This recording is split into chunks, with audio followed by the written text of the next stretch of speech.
واحد الله يصلي على النبي. تعالى اما اقول لك بقى معلومه عن الحجاب الحاجز اللي بيبقى في الضاني. ده الحجاب الحاجز يا باشا اللي بيبقى في الصندوق او في القفص الصدري او في الدوش الضاني. ده الحجاب اللي بيفصل بين الرئه والقلب والامعاء. بص يا باشا، الحجاب ده له استخدامات كتيره، ومن استخداماتها لنا استخدام بنعمله عندنا في المطعم هنا. بص يا باشا، احنا بنطلع الحجاب ده من الدوش بالشكل كده ماشي، بنقطعه قطع صغيره كده، حتت صغيره زي كده اهو.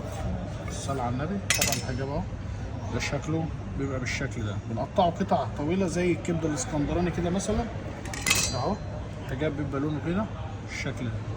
بيبقى في حته عصب صغيره زي دي كده اللي هي بتحجز طبعا زي ما قلنا الرئه والقلب عن الامعاء الداخليه. بنشيلها وبنخلي حته اللحمه الصافي ديت بندخلها في ايه بقى عندنا هنا؟ ندخلها في الشوربه المغربي عند كموننا.